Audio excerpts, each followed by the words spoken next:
Welcome to WebSeriesOnFire.com, where talented filmmakers share their inspiring stories from concept to execution. And now, here is your host, Peter Papagiorgio. Welcome to WebSeriesOnFire.com. I'm your host, Peter Papagiorgio, and I'm going to be sharing the stories and journeys of the creators of the hottest new web series in the entertainment industry.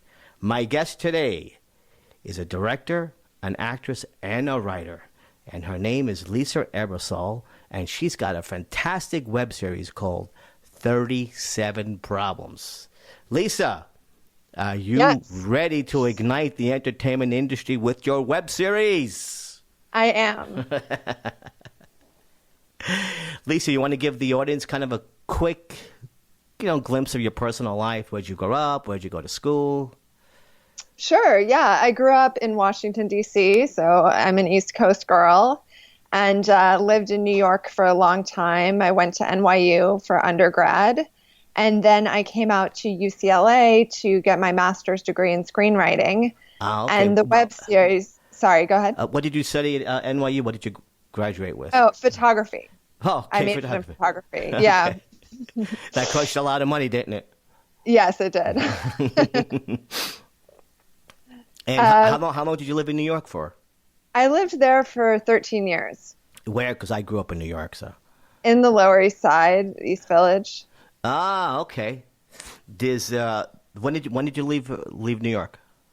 I left officially in 2013.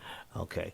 Now, when you said Lower East Side, what kind of popped in my head was there was a restaurant on 2nd Avenue and 4th Street called Frutte de Mare. Yep, I know it well. You know it, right? It's absolutely. Still there? Yeah, it's still there. Oh, wow. And it was cheap, man. Oof. I don't know if it's still cheap, but I used to get dinner for like $10, $11 a person. Yeah, well, that's the great thing about New York. You can do that. Yeah, you could just find the place. Cool. Okay, I'm sorry. So you want to get back to your... Oh, yeah, no. So I did theater in New York for a lot of years, wrote, directed, acted in plays. Yeah, you did a lot of off-Broadway, right? Mm-hmm, yeah, off and off-Broadway. What theater companies? The Barrow Group, Tom Noonan's Paradise Factory, and the Wild Project, just a bunch of different, mostly downtown theaters. Okay. Is the 13th Street Theater still there? I believe so. Okay, because my wife worked there, that's why. She did some shows there, yeah. Cool. But do you want to give the audience kind of an idea of what your web series is about? Yeah, absolutely. It is about a struggling 37-year-old screenwriter who finds out she has one egg left and suddenly has to find a guy or freeze her egg or do nothing and live a different life than she imagined. Right, and also she wants to do a web series, right? Right, yeah, it's kind of meta. She's focusing on her career, trying to make a web series, and her mom wants her to freeze her eggs, and she goes to investigate this kind of to appease her mom and finds out she only has one left. Yeah, the actress playing your mom is terrific. Oh, thank you. Yeah. Catherine Carlin. Yeah, she's great. I'm sorry, what's her name? Because you kind of broke up. Catherine Carlin. Carlin, yeah, she's really good. A lot of people can relate to that. It's like, go out and live that conventional life. And what do you mean you want to do a web series? A lot of parents are like that. They just don't get it. Yeah. To that artistic child. Yeah, exactly. Yeah. So, you have 9 episodes. I do. That you shot so far, and you won a couple of awards. You want to tell the audience what awards you won? Oh, we won an honorable mention for the Emerging Voices Award at Brooklyn Web Fest, and we got into the Austin Film Festival and the Holly Web Film Festival. So it's been in a few festivals. Oh, and it just by the time this airs, it just got into the Tribeca Creators Marketplace. So I'll be going to New York at the end of April for that. Okay, what is that exactly? It's a day of they invite 25 online content creators, and you meet with agents and distributors for a day during the festival. Oh, nice! So you kind of pitching your project and all that. Exactly, you're pitching all day. Nice, I like that. Now, here's a magic question here. What inspired you to create this web series?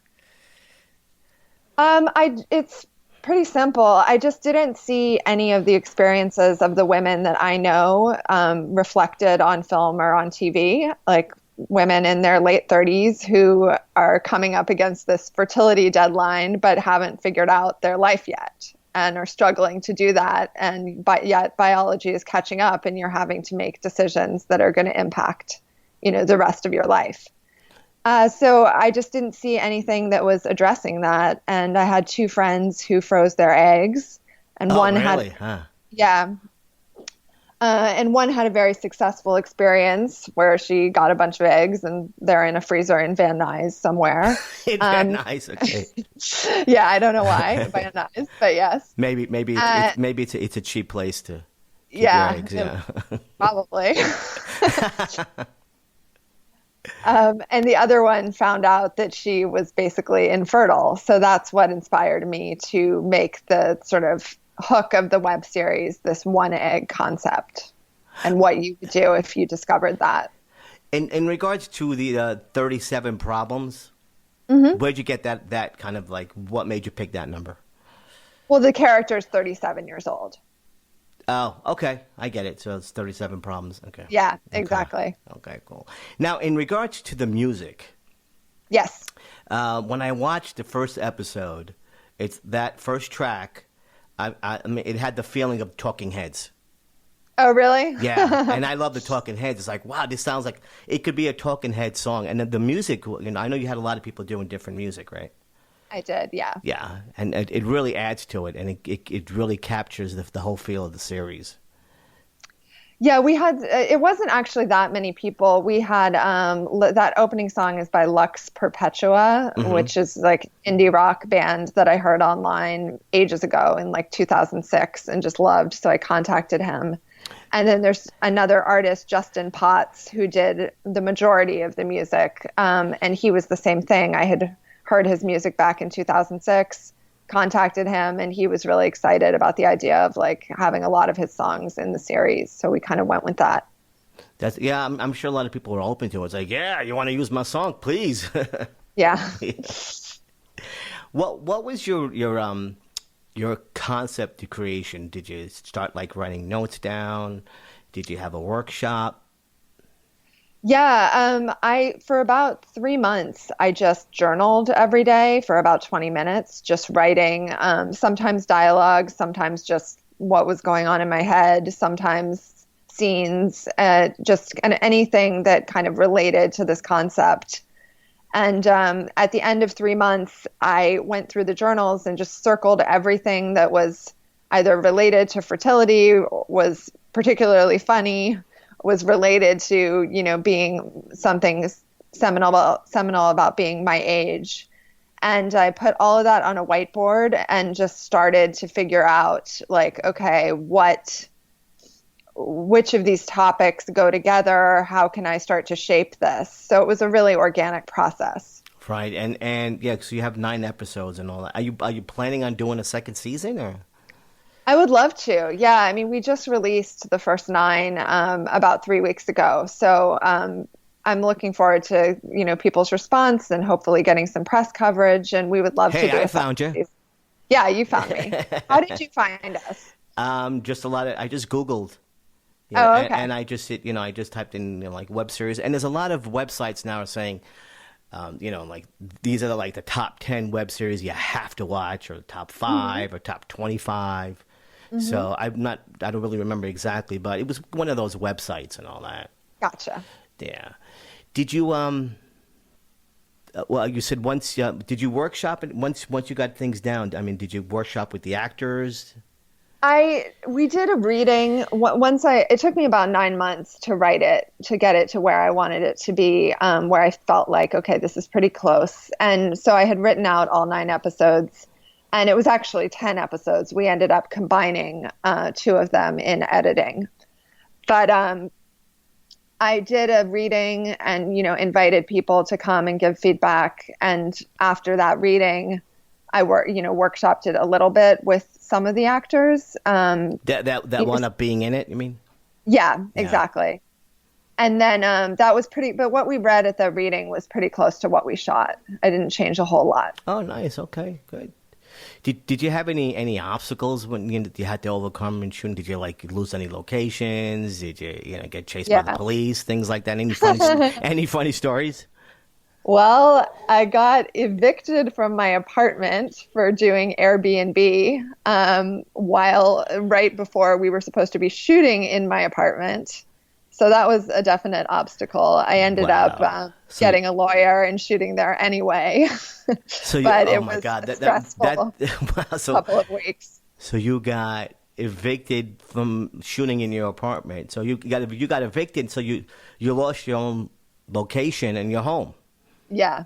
Wow. Yeah, I ended up getting the lawyer, and so we were able to shoot there. But then we had to switch locations for the rest of the series, so we shot out the apartment before I moved. Oh, okay. It looks like it's shot in Hollywood. No, it was in Venice. Oh, that's Venice. Mm-hmm. Oh, okay. Well, I'm going to give you a little plug right now since you're talking about Venice. I have a friend of mine, Alex, and he owns Alex Paez, and he has a restaurant in Venice. You gotta go to. You might have gone to it already. It's called Centani's. 17, Oh, yes. 1700 Lincoln Boulevard. Yeah, I know it well. That's a shout out. So if you go into Alex, say, hey, you know what? Peter Papagiorgio says hi. And he'll be like, oh, how do you know Peter? Well, he's got a web series podcast. Now, any funny stories or besides that stressful That stressful story. Yeah. Yeah, well, another kind of stressful story, but we sort of threw away the whole first day of footage because I was way too serious.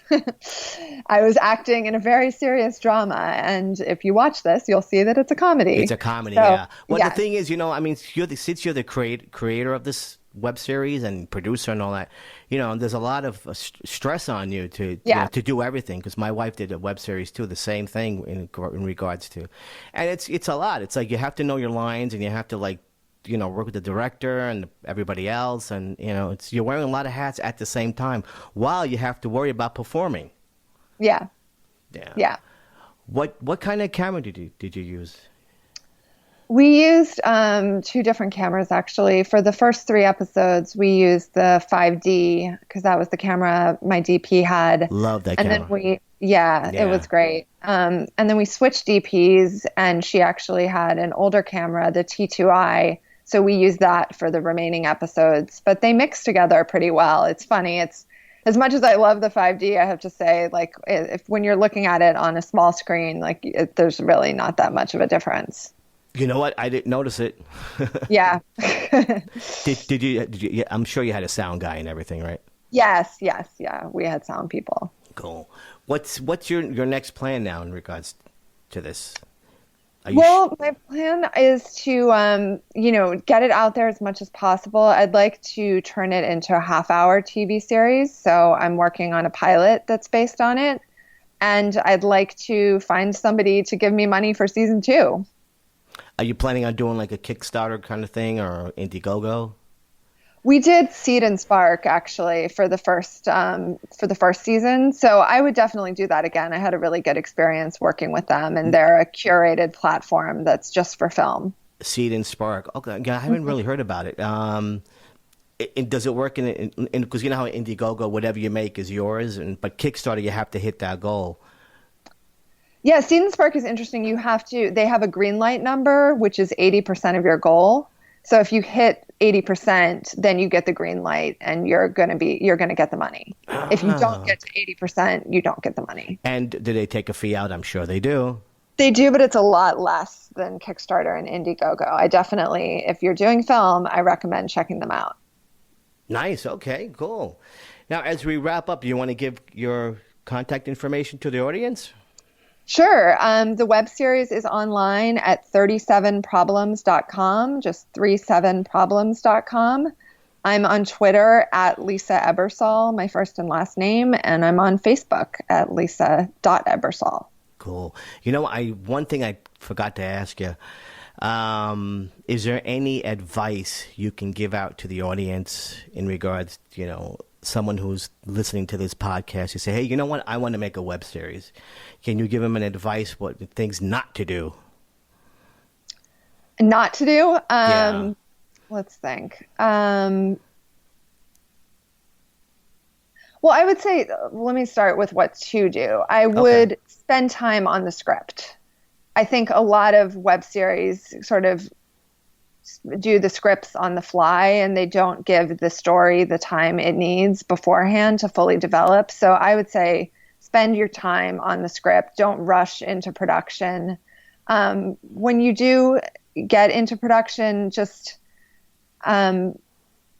doing that, if you're able to have the whole series written out beforehand and block shoot it, that saves you a lot of money rather than doing episodes one at a time. Sometimes it's not always possible to do it that way, but if you can, that's definitely a money saver. If Absolutely. You know, a series.